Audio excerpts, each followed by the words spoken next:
Okay, guys, question number one is what we will be looking at. So, what I'm going to do very quickly is just to read through the given statement and at the same time look at that given diagram. And lastly, we're going to look at the questions. I'm not going to be answering the questions, but what I'm going to be doing is just to guide you in terms of how you answer the question. So the statement reads as follows.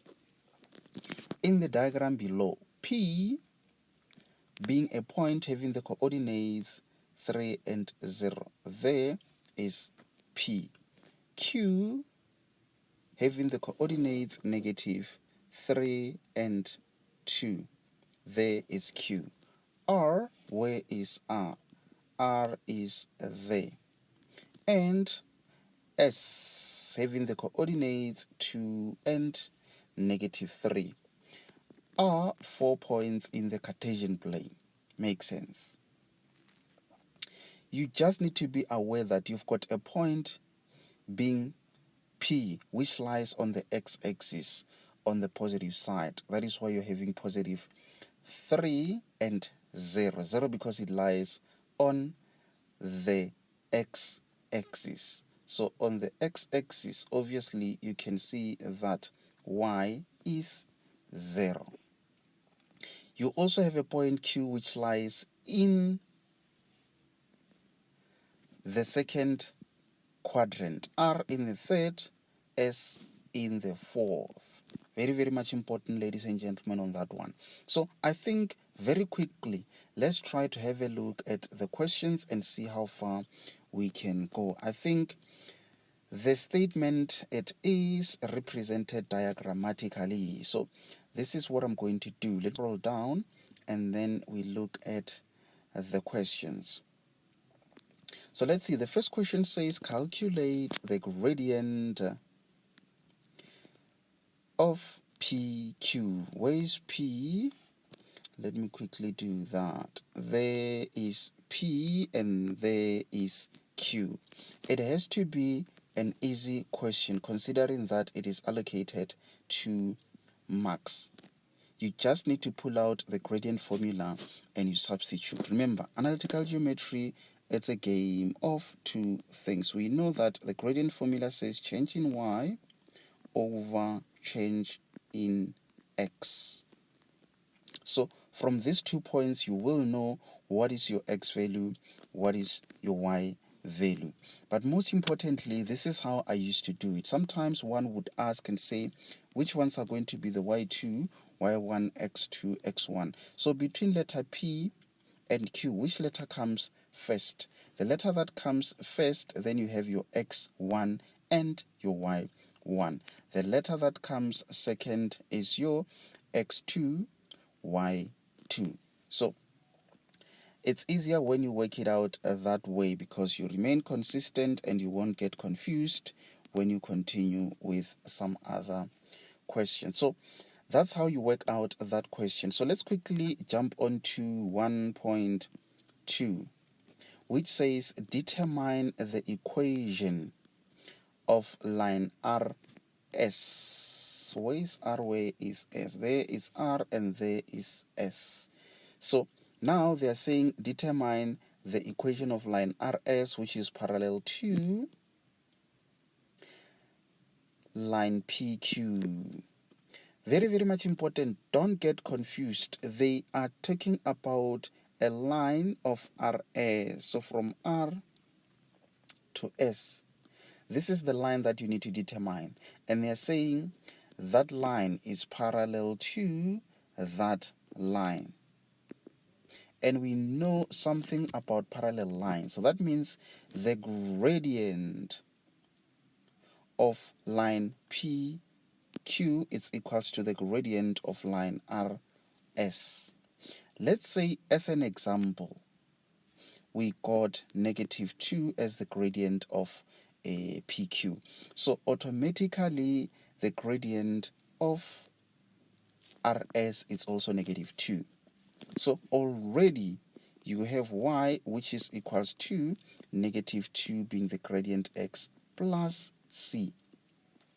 All that you need is just 1 point along RS or on RS, which is point S. Then you can just say at point S, having the coordinates 2 and -3. Remember, guys, this is just an example. You must have calculated it there and you need to get the correct value. So what you now do is to substitute your y value being -3, you substitute it there, you substitute your x value there in order for you to calculate the c value. Once you calculated the c value, let's say your c is equals to -100.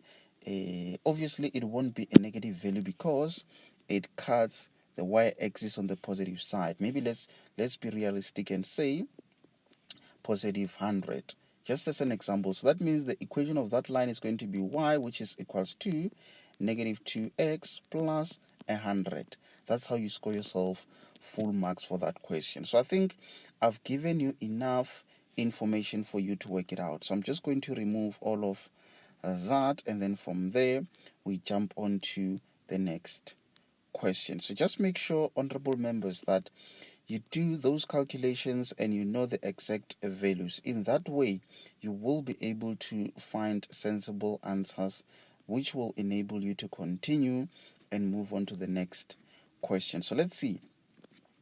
The next question, 1.3, it says determine the equation of a line that is perpendicular to line RS and passes through the point 0 and -2. This question is allocated 2 marks.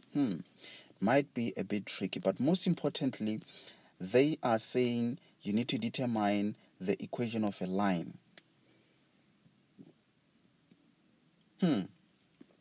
And that line, it is perpendicular to RS. So this is line RS from R to S. This is a line. And now they're talking about a line which is perpendicular, obviously forming a 90 degrees. But most importantly, that line is passing through 0 and -2. So by estimation, I can say 0 and -2 at somewhere that point where x is 0 and y is on the negative side and it's -2. So to construct a line which could possibly be a line, no, it doesn't look right. I will need to try and redraw that. You will understand why I'm saying that. Maybe it could be, I think I've just erased that line. So let me try to find a different color so that it makes sense. So I'm actually trying to construct a line which is almost perpendicular. It seems like I won't get it correct, but it's fine. So that means that -2 possibly it's somewhere there. Remember, this is just an estimation, just so that you understand. So this point is actually 0 and -2. So you might need to temporarily forget about that point. Let me just remove it. Yes. So the reason why I had to draw that is so that you can notice what we are talking about. You say that line, it is perpendicular to that, meaning it forms a 90-degree there. What do we know about perpendicular lines? We do know very well that when you multiply the gradient of this line and the gradient of that line, it has to give you -1.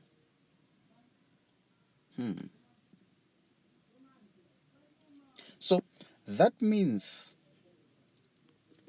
if the gradient of line 1, when multiplied by the gradient of line 2, it gives -1. Do we know the gradient of RS? Yes, we do. If you remember, I estimated it to be -2. So let's maybe say it's -2. And then the gradient of the second line is unknown, but we can calculate it using this formula. So that means the gradient of that line which is passing through that point of 0 and -2. It is therefore going to be, you divide both sides by -2. So that means you are having -1 divided by -2, which is positive half. So that means already you know the gradient of this new line. So this is how your equation looks like. So that means you're having positive a half x plus c. Now you need a point, which is that point that they gave you, because they knew you are going to need that point to calculate or determine an equation. So can you see, you now take that y value, you plug it there, you take that, you plug it there, so that you can calculate the c value. So in this case, let's assume the c value to be maybe let's say